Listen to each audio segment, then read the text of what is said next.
a wealthy California family living the perfect life. They were well-connected, very successful, wonderful people. Until it was all shattered by unimaginable violence. People slain in their own home on Easter Sunday. That was a shock. This case was like a 1,000-piece jigsaw puzzle. The investigation would take detectives on a 3-year manhunt ranging from the farms of Fresno to international drug cartels to catch a killer driven by greed. Some referred to it as Fresno County's crime of the century. You just couldn't imagine the level of evilness.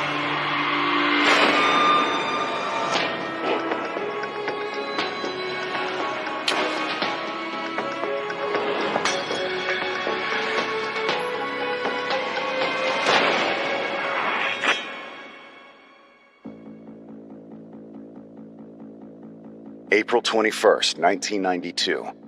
Around 9 a.m., police in Fresno, California receive a panicked call from the housekeeper of a local millionaire, 59-year-old businessman Dale Ewell.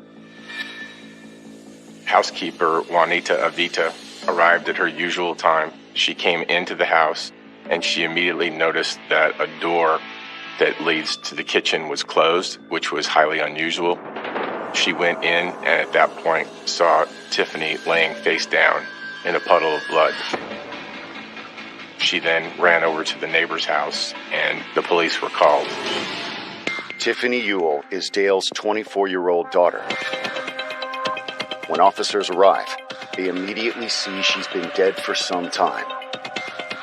When we first went inside, you could see as you walked into the kitchen the body of Tiffany. She was laying down with her head kind of pointed towards the southeast next to the dining room table. We surmised that she had been shot in the back of the head, just from where the blood was. But when police search the rest of the house, they discover Tiffany is not the only victim. There's a hallway that goes to the east from the dining room. And as we walked that way, it went into like a den or a study area. You could see the body of Glee. And as we walked that direction, you could see that the body of Dale was laying in another hallway just outside the den. He had a bunch of newspapers in his hand underneath him and around him. They discovered it was not one death, but 3. Tiffany, her 57-year-old mother Glee, and her father Dale have all been shot. But why would anyone murder a family like the Ewells? The family was a very prominent family in Fresno County. They were well-connected, very successful, wonderful people, and by all accounts, a happy family. Dale was a retired Air Force pilot from Ohio, and Glee was a former teacher. They'd gotten married in 1961 and moved to California to start a new life together.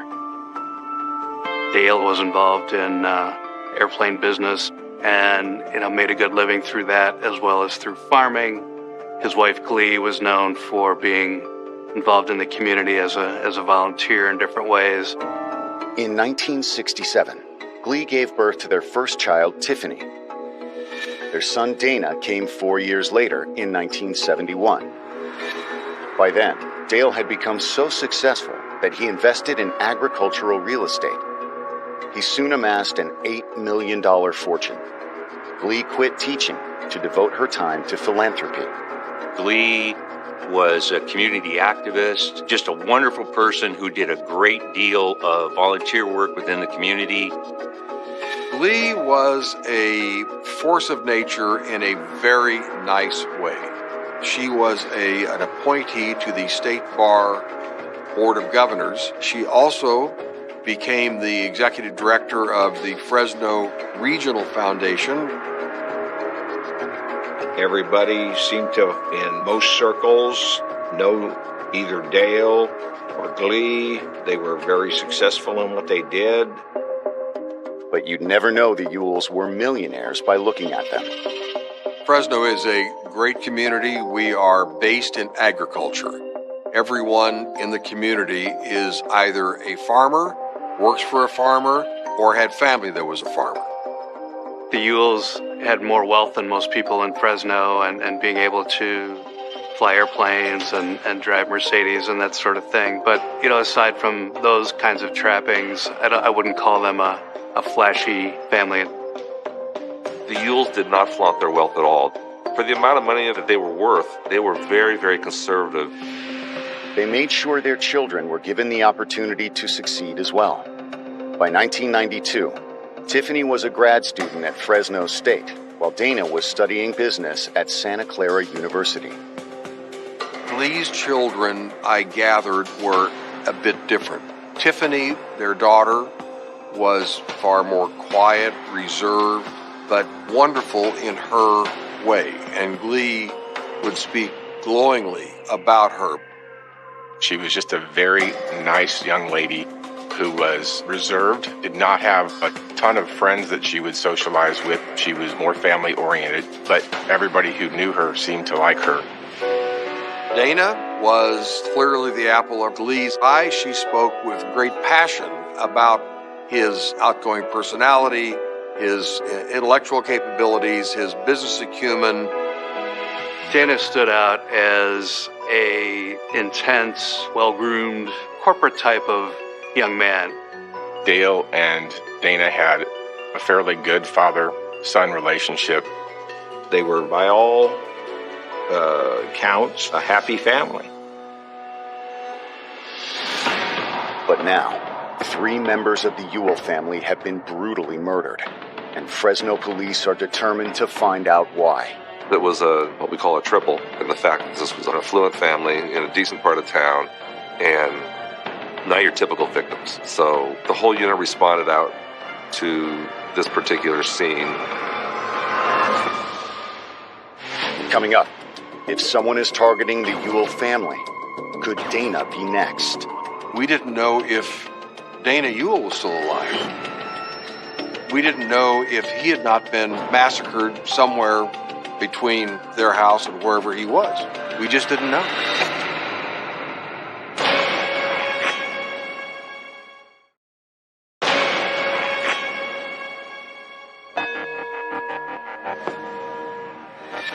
Millionaire Dale Ewell, his wife Glee, and their daughter Tiffany have been murdered in their Fresno, California home. And as investigators search the crime scene, the evidence begins to paint a disturbing picture. A homicide scene tells a story, and this one told a pretty clear story. The way the bodies were all spread out, it kind of gave us an idea on how the crime had gone down. It was clear that Tiffany was killed first, that she did not know what was coming. She was just standing in the kitchen and got shot in the back of the head. She was probably dead before she hit the floor. We believe that Glee saw this happen and actually saw the killer. Glee then ran from Tiffany's killer, ran into a den that she was shot multiple times. As she laid on the ground on her side, the killer stood above her, and she actually looked up at him and was trying to basically, I guess, say no. And he shot her again while standing above her. She had her keys in her hand and in death had a look of fright on her face. After shooting the 2 women, it appears the killer then ambushed Dale. As he's walking down the hallway, the killer comes out from a bedroom and shoots him once in the head. And I think he was dead before he hit the ground also. The blood has dried, which tells police the attack occurred some time ago.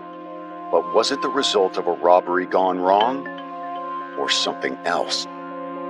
There was a box of 9mm shells in the nightstand in the master bedroom.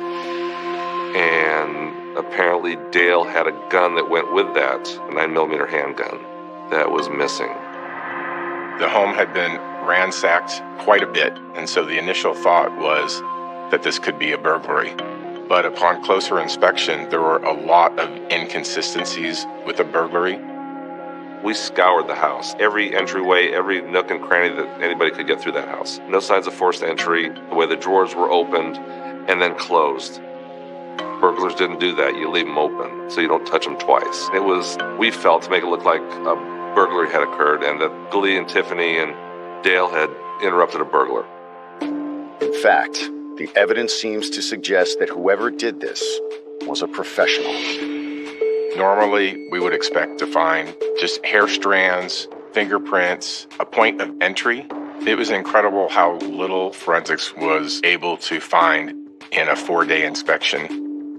We really didn't find much of anything except the expended rounds. The precision of the shots, especially to Tiffany and Dale, one shot to the head, this is a hit. But why would a killer target Dale and his family on Easter weekend? When investigators talked to neighbors, they learned the Ewells spent the holiday weekend at their beach house in nearby Pajaro Dunes. Their son Dana had returned from college to go with them. We didn't know there was a family member missing until we did some interviews with some people who knew the family. We're concerned that maybe he's to be another victim. At the time of the murders, Dana was a student at Santa Clara University. Law enforcement had to follow up to make sure that he was safe. Thankfully, they find Dana safe at school. He flies back to Fresno to speak with investigators.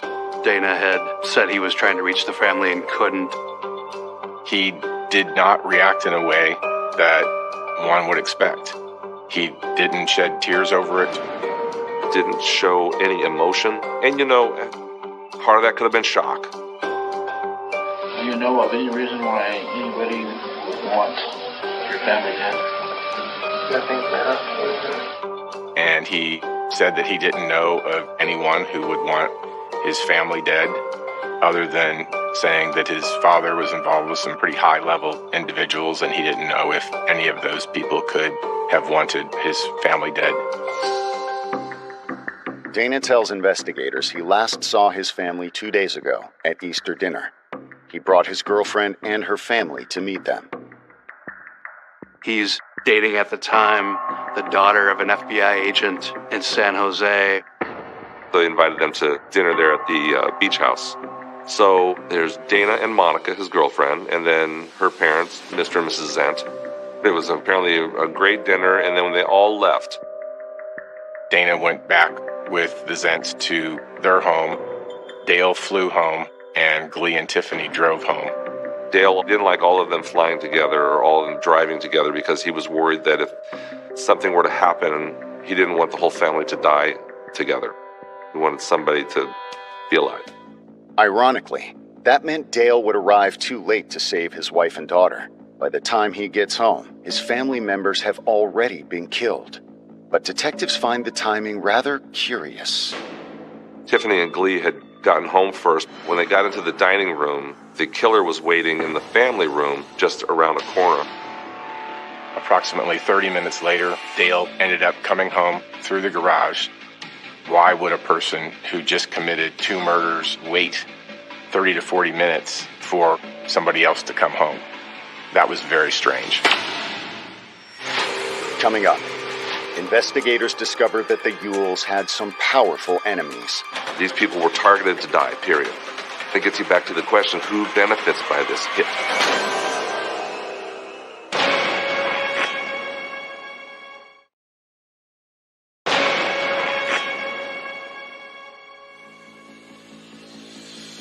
Three members of the Ewell family have been murdered during the Easter holidays.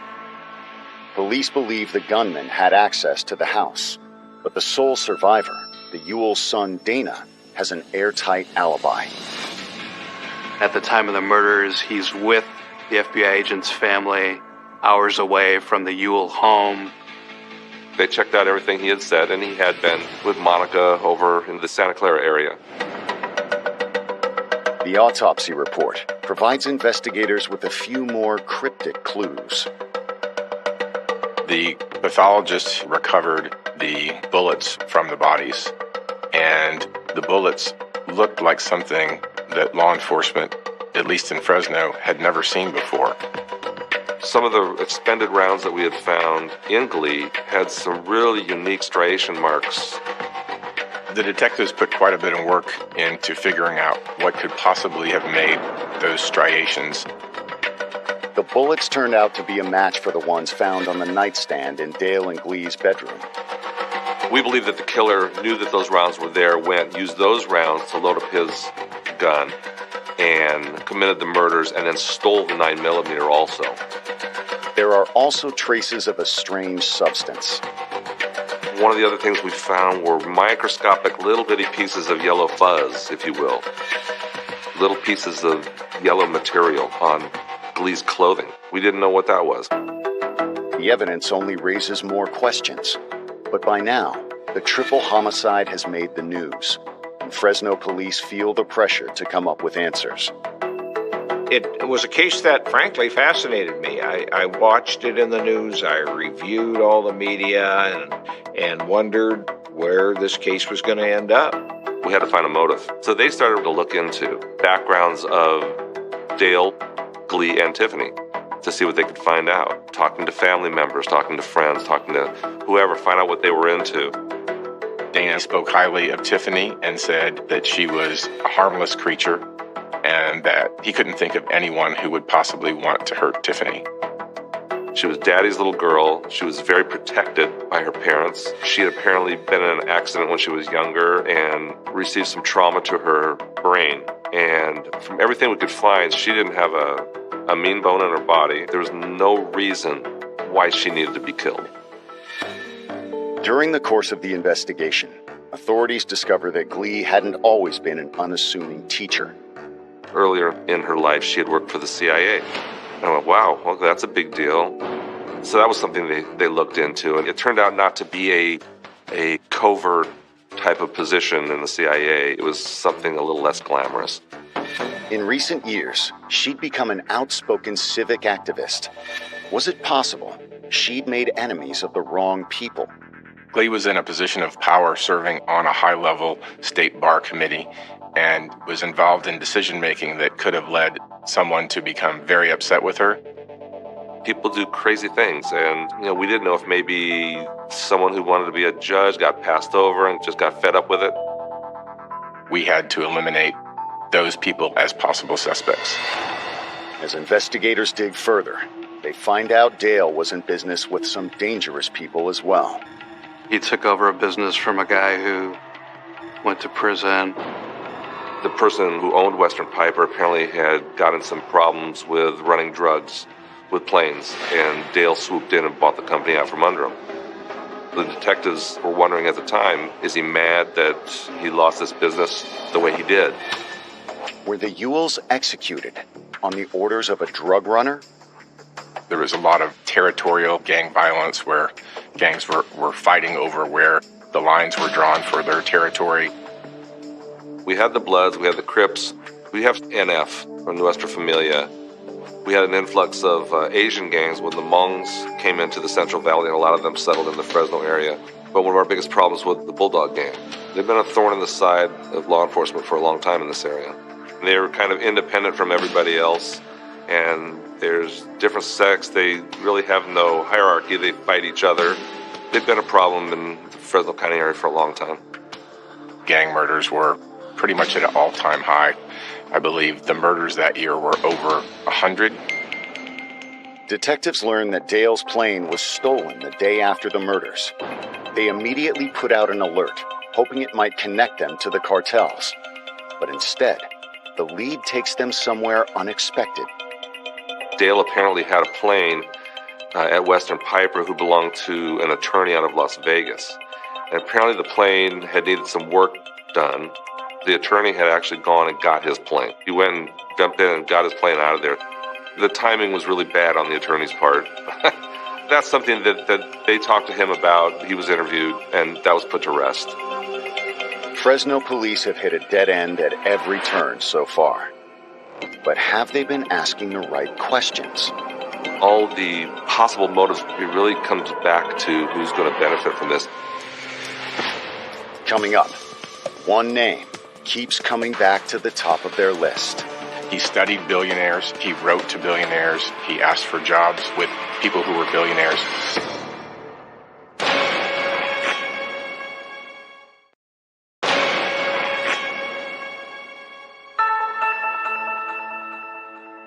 Detectives investigating the Ewell family murders have been unable to come up with any solid leads, but they soon realized that they looked past one suspect a little too early. Who stands to gain the amount of money that these people are worth? And that came back to Dana. As the sole surviving family member, Dana stands to inherit Dale and Glee's entire $8 million estate. But is he capable of murder? Dana's personality was completely the opposite of anybody in his immediate family. I would describe him as eccentric. When he was in high school, he would wear suits and carry a briefcase. He would flash money. He would buy girls that he liked expensive bottles of perfume. Everybody in the school was aware of Dana Ewell and his love for money. He kept a collection of billionaires. You know, most kids his age are collecting baseball and football cards, and here he is. His idea of, collecting memorabilia was about people who had become billionaires and millionaires. He studied billionaires. He wrote to billionaires. We even had some of the copies of letters. We refer to it as the billionaire collection. He was clearly aiming for a position of prominence in the world and wanted to be regarded as a wealthy businessman. Investigators have already confirmed Dana was nowhere near his family's home the day of the murders. But his behavior begins to raise suspicion, starting with the funerals. He was very cheap about buying coffins for his family members, and the way he reacted at the funeral by treating it more like a social event than the way that you would expect any normal human being to act. He was working the room. He commented on a lady's diamond ring. He was not acting like the grieving son. As detectives, that's where your spidey senses start to come in. Not only did he do that, but he didn't want to cooperate with us anymore. He actually got an attorney, and he wanted us to go through his attorney to talk to him, and which was really bizarre for a sole survivor of a family. Your family's been murdered. You don't want to work with the law enforcement agency that's trying to solve the case. He acts even more strangely at the reading of the will. Dana found out for the first time that his father had set up the trust so that he would not get any money until he was 35, which was more than a decade away. He jumped up and he slammed his hand on the table and he said, "Why did my father do this to me?" And that shocked everyone. Dale's brothers, they said this isn't right, and they brought their concerns to Detective Souza and Detective Burke at that time. Greed is a powerful motive, and police know that Dana didn't have to pull the trigger himself to be involved. There are the allegations that young Dana Ewell wants to inherit $7 or $8 million from his parents. He's willing to hire a gunman to kill his mother, his father, his sister on Easter Sunday. There was a lot of investigation to do up in Santa Clara regarding Dana and just finding out about him and what he was all about. Classmates tell detectives they should speak with Dana's best friend, Joel Radovich. It was a weird friendship because Joel was diametrically different than Dana. Dana, this arrogant $1,000 suit rich boy, and Joel, the scrubby, sleeps wherever he can find a place, rides a skateboard, new wave hippie type. His whole contention that he wasn't really close with Dana and, saw him a little bit, but, they weren't really that as tight as people on campus had made them out to be. Joel confirms everything Dana told them, but detectives soon discover that both young men are lying. Now we've got two people that people say are really close, and they're both saying, no, they're not really close. And one of the detectives happened to see Joel driving down the freeway, and he followed him, and he was actually staying at Dana's house. The hallway still had blood and gray matter from Dale's brain on the sides of the walls. So on a daily basis, Dana and Joel are walking past the blood and gray matter from Dana's father as if it's no big deal. When we started to key on Dana and Joel as having something to do with the homicides is when we decided to start setting up the surveillances. For someone unemployed, Joel seems to be living very well.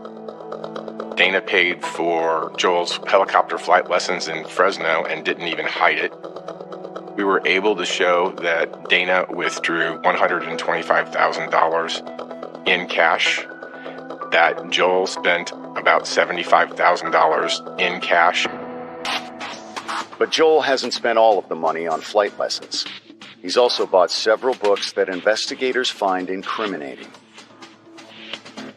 Books that we were able to discover that Joel obtained was a book called Hitman. It was how you do your job as a professional hitman.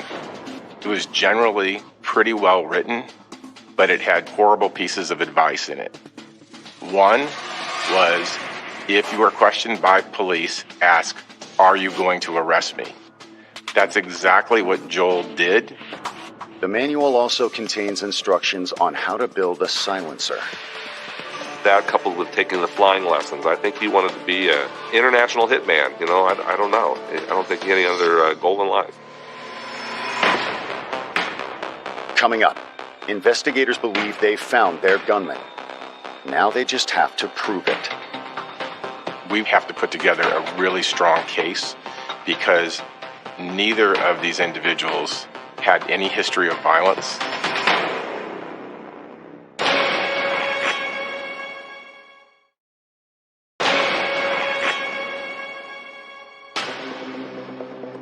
After a year of investigation, Fresno police are tracking two suspects in the brutal murders of the Ewell family.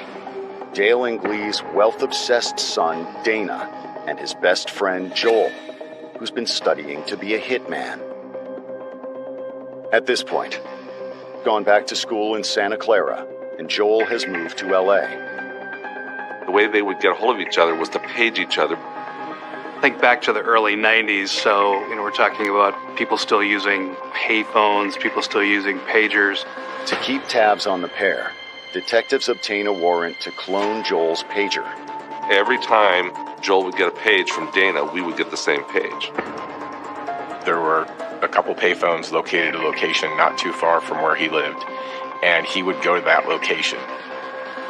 They were able to basically have all of these different vehicles following Joel and communicating over the radio as to who would take over next. And if you were an expert in surveillance and you were being followed by this group, you would never have known it. When they started talking, we could send a detective up with a tape recorder in a backpack and go to the other phone and just act like he was having a conversation, hope to get Joel's side of the conversation. The recordings seem to confirm police suspicions. He referred to the three-shirt deal, meaning the three family members, and that he needed money and he needed to get out of town. He actually said, "I want my money and I want it now," because things were stretching out so long.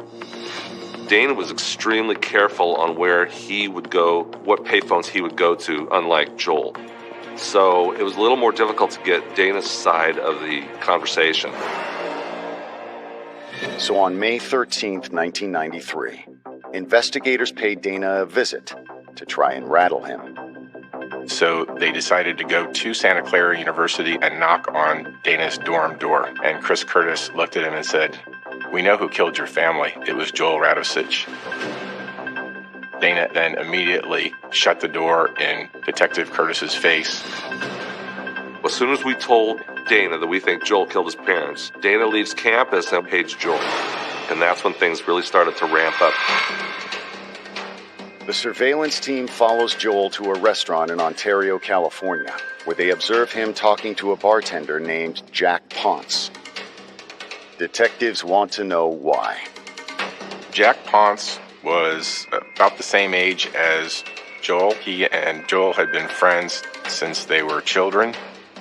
We need to go and talk to Jack Ponce. Interviewing him was like pulling teeth.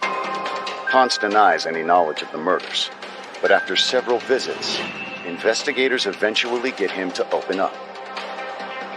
You mentioned that the 380. Let's go back to that. The 380 was yours. The 22 was yours. Actually, not the 22. I remember asking him early on if he had a 9mm. He said no, he didn't. I think it was the fifth interview, finally. He goes, I bought a 9mm. I go, what kind of 9mm did you have? Oh, it's an 18-9. It's a really nasty-looking gun. He said he had bought it to shoot squirrels in the attic, which was quite a gun to shoot squirrels with. Ponce conveniently claims that the gun had been stolen. Hoping to prove it was the murder weapon, investigators compare several AT-9 barrels with the bullet markings from the crime scene. It just turns out that this particular gun had a very unique twist in the barrel. The criminalists then recreated the exact silencer that the book described, got an AT-9, and then fired numerous rounds through that silencer.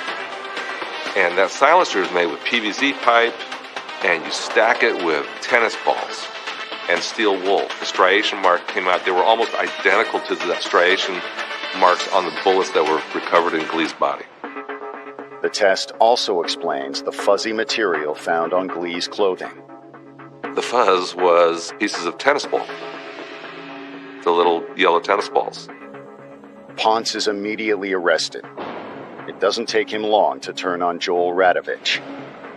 He basically spilled it that he had bought the gun, and for Joel, Ponce says Joel told him exactly how he committed the murders while they were getting rid of the gun. Joel made the decision to tell Jack what happened. Not because he was confessing, but because you're in this too, buddy, and you need to keep your mouth shut. Joel said, I shaved all the hair off my body except for my eyelashes and my eyebrows so I wouldn't leave any trace, and I was sitting on a plastic sheet waiting for the three to come home. There were so many different facts that Jack Ponce knew that he couldn't have known on his own through the media or from anybody but Joel Radovich. That level of planning that went into the murders was just something that Fresno hadn't experienced. Ponce even agrees to show investigators where to find the murder weapon. Joel gave a bag of gun parts, the murder weapon plus the 9mm that was stolen from the scene, to Jack Ponce to get rid of. Jack said he had thrown the parts at a variety of places down in San Fernando Valley, and the barrel of the murder weapon, he said he buried it in a vacant lot in Reseda. 3 years after the murders, who knows at that point if an apartment building or a house has been built on that lot. He's handcuffed and shackled. He looks down, he goes, right about here. 2 shovels full, we hit something. Started digging around, it was the barrel. You get that piece of information that you know, that aha moment when you go, this son of a bitch did it. Coming up, investigators are close to making arrests. But will the rich kid get away with murder?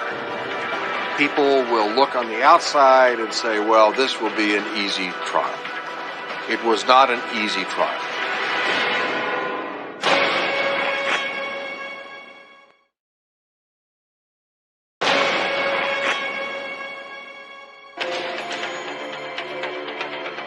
Bartender Jack Ponce has confessed to participating in a plot to kill millionaire Dale Ewell and his family. And according to Ponce, 21-year-old Dana Ewell was the one pulling the strings. He was really a turning point in that case, explaining how Dana devised the plan, how he recruited Joel, and how the whole case unfolded. There was an estate worth $7 or $8 million that he reasoned he would collect if there were no other heirs in front of him. It takes detectives some time to gather all the evidence, but on March 2nd, 1995, the 2 remaining conspirators are finally arrested. It took 3 years before investigators could arrest Dana and Joel. Part of that is Dana's alibi, backed up by an FBI agent. We had to continue the investigation for much longer than would normally be done if the individuals were the types that had a significant criminal history. It would be difficult for a jury to find beyond a reasonable doubt that they committed such heinous murders. It was 3 counts of murder with 3 special circumstances, so it was a death penalty case. A string of motions and appeals tie up the case for several more years. Prosecutors used the time to build a stronger case. This case was like a 1,000-piece jigsaw puzzle. There were 162 witnesses who testified in this trial. It was building block upon building block. They laid out a very clear timeline of how Dana organized it with his friend Joel. He provided himself an alibi by going and seeing his girlfriend and having dinner with her family, and her father was an FBI agent. In 1997, Dana Ewell and Joel Radovich stand trial. Prosecutors come armed with a money trail they use to argue that Dana paid to have his family killed. We were able to show that Joel was given $125,000 in cash by Dana for no apparent reason other than tying him to the murders. Joel wants to be a hitman. Then you look at Dana and he hires everybody to do his dirty work. Throwing the money out there. Their star witness, Jack Ponce, provides the jury with all the details of the plot. But the defense argues that Ponce is an unreliable witness who is only implicating Dana in exchange for immunity. Anytime a witness is given immunity, their credibility is going to be suspect. Dana's attorneys took the tack that you can't believe a word that Ponce says. His testimony was something I thought should have been inadmissible, but it was, Joel Radovich told me that Dana Ewell told him, and so you had what's called double hearsay. So the prosecution had to offer an exception, double exception to the hearsay rule there in order to introduce that. While Dana may be guilty of choosing the wrong friends, the defense insists there is no actual evidence linking him to the crimes.